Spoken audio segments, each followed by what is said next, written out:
Have you ever felt too weak to even pray? Have you ever thought that, lying in bed, powerless, God might not even be listening?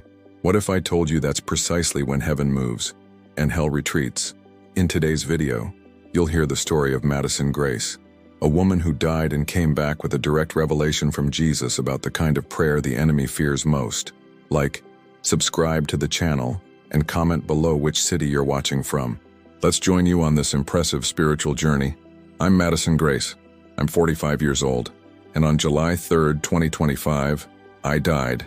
Not poetically, not spiritually, clinically, literally, physically. It was a muggy night in Tulsa, Oklahoma. I was lying on the floor of my bedroom, my forehead pressed against the carpet, not out of devotion, but because my body simply gave in.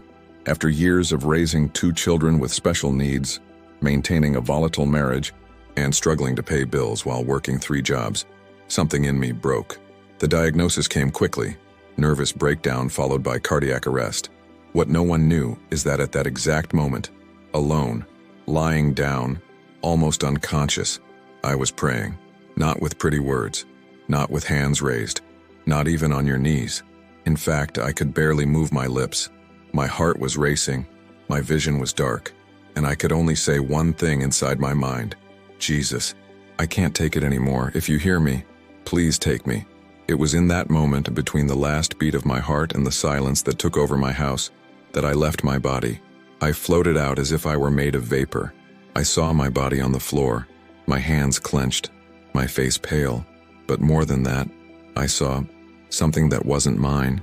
In the corner of the room, there was dark presences, shadows, like thick smoke, but with eyes. They watched my body and were waiting. I knew at that moment I was on the border between 2 worlds. But then, everything stopped. Time, fear, sound. Why he arrived. No warning, no lights, no sound. Jesus was in the room. And those shadows, they shouted, not with voices, but with a vibration of hatred and panic so fierce that the ground shook in the spirit world. They tried to run away, but they were trapped, as if they couldn't get past his presence. Jesus looked at them, then at me, and then spoke without speaking. Now you will see what really happens when someone prays lying down. That sentence shook the invisible world around me. It was as if heaven had just declared war, and that's where it all began. When he said those words, "Now you will see what really happens when someone prays lying down," the scenery around me shattered like cracking glass. Jesus' presence was so intense that even reality itself seemed to bend. The room disappeared. The physical world disappeared. I was in a space out of time, floating with him, and just below me, the sky opened. It wasn't like an opening in the ground. It was as if the very veil between the worlds had been torn. I looked down and saw something that took my breath away. If spirits breathe, I saw my prayers. All of them, but not as souvenirs. They lived, as if they had shape and color. Every prayer I had ever prayed rose like threads of light. Some seemed strong, vibrant, glowing in shades of white and blue. And then I saw the ones I made lying down, the ones I always thought were weak, disrespectful, lazy. And it was at that moment that my spiritual heart almost stopped again. Those prayers lying down did not go up. They flowed, like golden rivers, straight from my chest, crossing dimensions, and going straight to the heart of Jesus. Literally, Jesus himself opened his chest, not physically but spiritually, and those prayers sank into him like heat entering a fireplace. I cried. I cried with a kind of pain that does not exist on earth, the pain of having underestimated what he loved most. Because the prayers I said on the days when I could barely move, when I just said, "Jesus, help me," and fell asleep crying, these were the prayers that touched him the most. He looked at me, and for the first time, he spoke in an audible voice, like thunder and affection at the same time. The heavens move more for a whisper of surrender than by 1,000 words of strength. In that instant, I understood. The prayer made in total weakness, when we no longer have faith, nor words, nor position, is the one that hell fears most. And then, he showed me why. Jesus reached out his hand and, with a simple gesture, like opening a curtain, he tore open the sky and showed me what happens in the spiritual world when someone prays lying down. What I saw, it wasn't poetic, it was war. We thousands of demons, horrible in form and intention, gathering around certain prayers. They seemed like pillars of light, those prayers said with force, with rehearsed words, with the Bible open, with music in the background. Nothing wrong with them. They were powerful. But Jesus made me see something that nobody sees. Strong prayers sometimes carried layers of pride, a human endeavor trying to prove something to God or to oneself. These pillars of prayer were attacked. They suffered pressure, noise, distractions, mental attacks. Demons swirled around them like predators trying to break through a wall of light. But then, Jesus said to me, "Now, watch the others." And that's when the golden rivers began to appear, coming from hospitals, dark rooms, prisons, trenches, beds filled with sick mothers, sofas where fathers knelt, unsure of how to feed their children the next day, lonely people, weak, almost giving up, and all of them, they prayed lying down, no force, no ritual, just saying silently, "Jesus, if you hear me, please hear me." And those golden rivers, the demons fled from them. They didn't touch, they didn't come close. That's when I asked myself, but why? Why are they so afraid of this? Jesus looked at me with a mixture of pain and tenderness, and he answered, "Because this kind of prayer doesn't carry ego. It comes from the naked soul, and where there is no vanity, there is no room for deception. These prayers do not negotiate, they throw themselves." I saw a demon approaching one of these rivers. He tried to stretch and burned in silent screams, as if it had touched acid. Hell does not tolerate genuine surrender, because to a surrendered soul is already free of them. I was shaking, because everything I thought was a sign of weakness. Praying lying down without words, just crying, was actually which weakened the darkness the most. And Jesus then said something to me that broke my spirit and rebuilt it at the same time. "You have despised what heaven holds most precious." I felt ashamed, but what came next was even more shocking. He showed me who was listening to my prayers all this time. When Jesus said I had despised what heaven valued most, something inside me crumbled, but at the same time, a light began to dawn. I expected correction, maybe a trial, but what came, it was a revelation that crushed every lie I had ever believed about myself. He looked at me with compassion so deep it seemed to encompass my entire being. "You need to see who listened to you when you thought no one listened." And suddenly, the scenario has changed. I was taken to a kind of time gallery, but it wasn't a timeline. It was like being inside frozen moments, and I could walk among them. Jesus led me through scenes from my own life. I saw myself dozens of nights, lying in bed, eyes swollen, pillows soaked with tears, whispering, "God, I can't do it anymore. Help me." And in those moments, which on earth seemed lonely and empty, there was presence. Angels.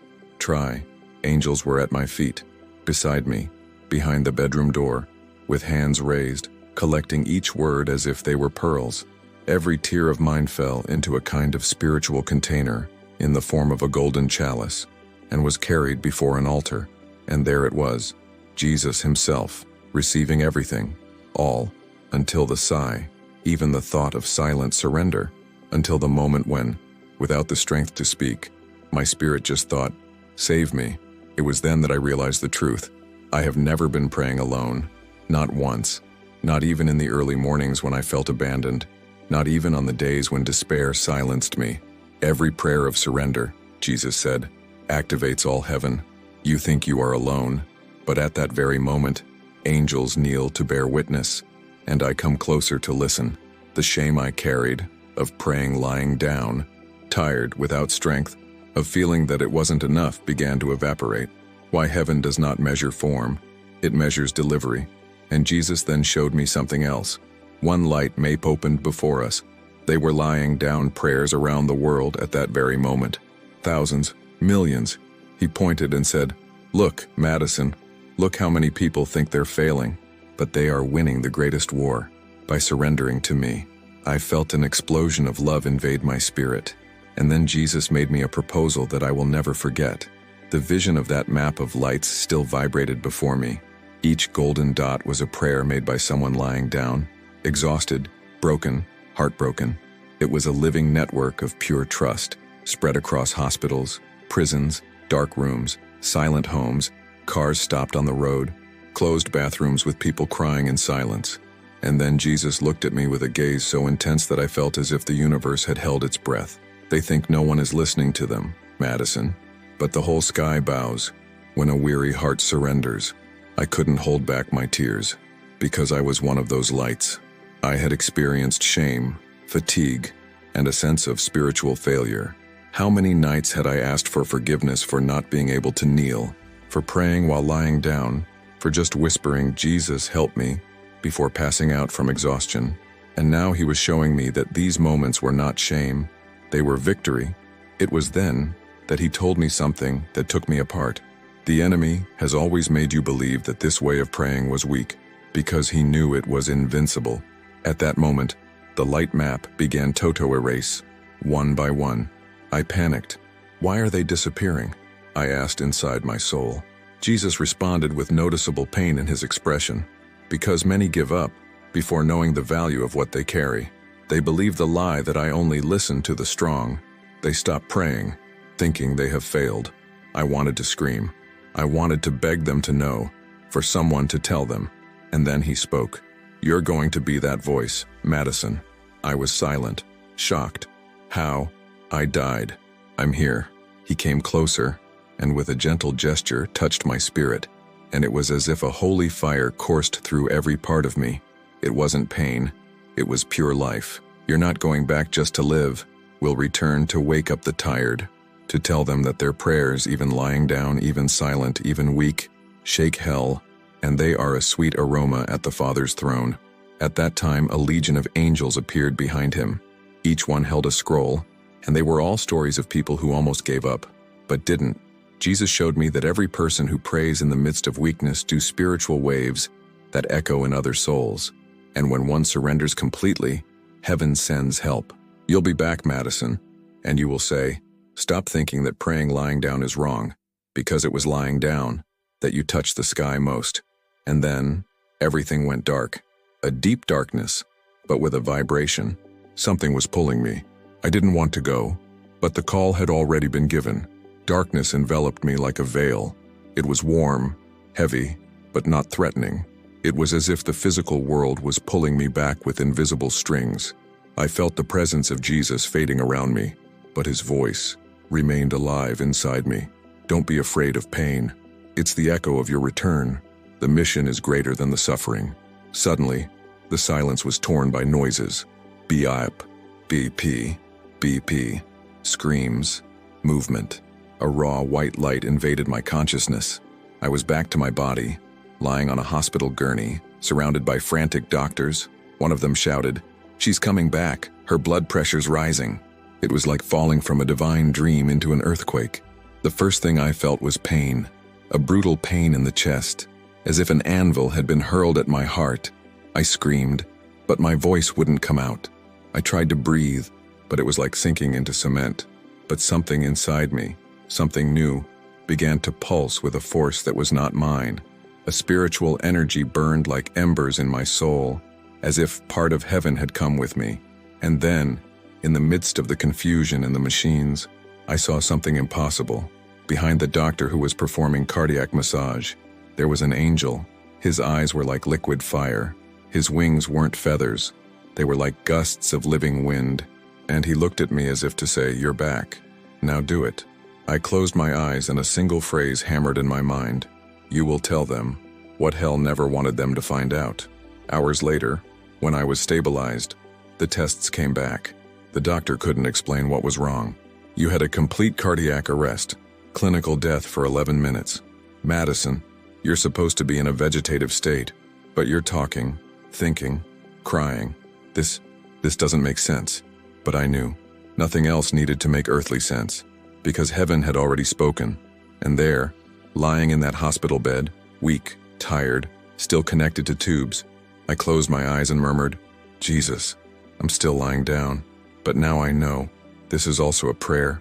And when I said that, I felt his presence again, not with the eyes, not with the ears, but with the heart. He was with me. In the days that followed, still in the hospital, I remained silent, not because I didn't want to talk, but why I didn't know where to start. How do you explain to someone that you died, and discovered that hell fears what you always despised. Every time I closed my eyes, I was pulled back into those visions. The light map, the golden rivers, the prayers of the weak are guarded like jewels. But there was one scene that stuck in my mind, something Jesus showed me at the last moment before I was pulled back to life. And now, lying in bed, I relived it like an eternal echo.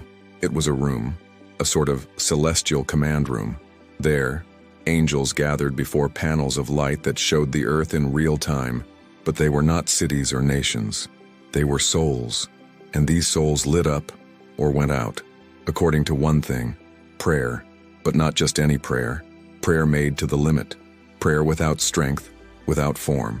The one made lying down, in tears, with the last breath of hope. I saw that. And then I saw what happened when these prayers arose. The angels were activated, literally, rose from their posts and set off at supernatural speed to the places from where these prayers came. I saw a young woman in a room, cutting her wrists, and before the blood hit the floor, a golden river came out of his heart, and an angel appeared there. I saw a father about to commit suicide in the car, but muttering, "God, if you exist, speak to me." And that disarming phrase exploded in the sky like a bugle that moves armies. And then, Jesus showed me something even more terrifying. I saw hell. Yes, I saw, but not as a place. Yet, I saw one enemy operations room, where demons watched these vulnerable prayers with despair. They called them naked prayers, and I heard what one of them said: "These, we can't contaminate. They burn our presence." It was then that Jesus told me something I will never forget. "You'll be back, Madison, and will light those that are going out. These prayers are not the end. They are the beginning of the war, and you will tell the world about it." In that hospital bed, I understood. Everything I saw is happening now, at this very moment. Every time someone lays down and says, "Jesus, I can't do it anymore," the whole sky hears, and hell retreats. In that dimension where I was, there was no language as we know it. The words didn't need to be said. They were born pure of soul, no noise, no filter. But Jesus showed me something very specific, something that left me in shock. They exist 3 words that, when said sincerely, make hell tremble. 3 words that they don't need to be shouted. They do not need to be spoken aloud, accompanied by music, or preceded by a biblical reading. 3 words that are often said lying down, in tears, with a heart in pieces: "Jesus, help me." When I heard this from Jesus, I felt ashamed of all the times I had thought, "This is not prayer, this is desperation. God wants more from me." But there, in that dimension, Jesus showed me what happens when these words are said with a broken heart. I saw a woman lying on the bathroom floor after losing a child, mumbling, "Jesus, help me." And when she spoke, a burst of light came out of the floor of her house. It wasn't just pretty, was violent, powerful, overwhelming. Demons surrounding the house were thrown away like leaves in the wind. And then I heard the voice of Jesus, which resounded like a calm thunder. When these 3 words are spoken in surrender, I myself will come. I also saw a young man lying on the bedroom floor, just seconds away from taking an overdose.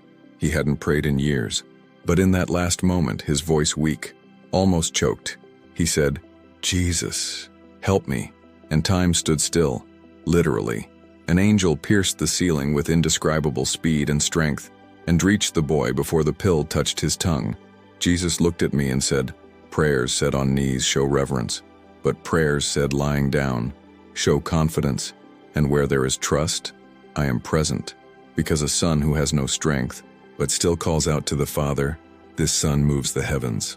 At that moment, I understood. Satan hates it when we pray hard, but he goes into absolute panic when we pray without strength, because he knows that this is the time when God acts without resistance. The prayer of the weak is the place where the Father takes control. This is where he says, "Now it's up to me. You don't carry anything anymore." There, in spirit, I understood why hell had tried to convince me for so many years that praying lying down was wrong. Because it was the only time I prayed 100% surrendered. And what came next marked me forever. Jesus showed me who was waiting for me on the other side of the pain. After all the visions, the maps, the rivers of prayer, the spiritual attacks I never knew I was facing, Jesus did something I didn't expect. He smiled. Not that distant smile of religious painting. It was a smile of a father, of someone who loves with all his being. You win, Madison. Not because it was strong, but why surrendered. And then he reached out again and said, "Now I want to show you what your surrender has allowed." The atmosphere has changed. One light curtain opened before us, revealing something that made my spirit tremble. It was a golden garden, without sun, but completely illuminated. And there, standing, they were people, alive, real, eternal. They were waiting for me. My grandmother, who prayed for me when I was a child. She smiled with tears in her eyes and said, "You don't know how long I've waited for this moment." A child, whom I never met but immediately knew. She was my baby that I lost years ago, when it was still an embryo.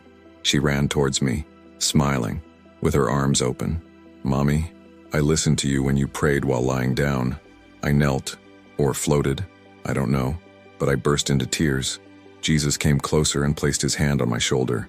You thought you were talking to the void, but every whisper of yours created life where you never imagined."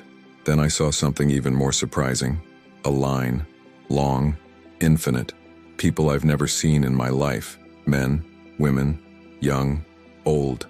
Each of them said, "It was your testimony that kept me going. When I heard your story, I surrendered too." It was there that I understood. The prayer said lying down, weak, vulnerable, not only saved me, she lit others. And then Jesus revealed to me, "You'll still see a lot of these faces, because your voice will reach those the enemy has almost silenced. And for every person who gives themselves over to prayer because of their story, a new light will shine in the sky." I looked at those people, that timeless sky, and a sweet pain began to arise in me, the longing for something I haven't even experienced yet. Jesus looked at me with purposeful eyes and spoke for the last time before sending me back. "Now go, and tell them, praying lying down was never a sign of weakness. It was the secret that hell most wanted to hide." I didn't want to leave that place. I didn't want to leave the faces that smiled at me. I didn't want to let go of his hand. But then, I was pulled, not by force, but for mission. I returned to my body like someone falling off a cliff. The pain was intense, but the purpose was even bigger. When my eyes first opened in the hospital, there were nurses running around, machines beeping, my sister crying in the corner of the room. But none of that shook me. Why I came back with a message, a truth that hell struggled to hide for centuries. Prayer said lying down. The prayer whispered in tears. Prayer without words, without strength, without beauty. It is the most powerful prayer there is. Do you know why? Because it is made when there is nothing left. Just trust. It's not a performance. It's not a ritual. It's just a son saying to the Father, "I'm still here, even if I'm fallen." And in that kind of prayer, there is no room for pride. Hell cannot grasp a broken and surrendered soul. Demons cannot stand prayer without vanity, without ego, without control. Jesus showed me this clearly. The weakest prayer in human eyes is the most untouchable in the spiritual world. And now, every time I lie down to pray, even when I'm tired, even when I'm speechless, I smile. Why? I know what happens in heaven. I know what happens in hell. And I know who comes to listen to me. Maybe you're reading this feeling the same way I did. That is failing. That is too weak to be heard by God. That your prayers lying down in silence are worth less. Let me tell you, stop thinking like that. Are you lying down? Then pray anyway. With tears, with silence, with what's left. Because in this type of prayer the sky moves, and hell retreats. It is not your strength that attracts God. It is your delivery. And now that you know, hell can no longer hide. If you enjoyed this beautiful spiritual testimony, please leave a like, comment, share your impressions, subscribe to the channel, and don't forget to turn on the notification bell to watch each new video and help us spread this message to a greater number of people. Until next time.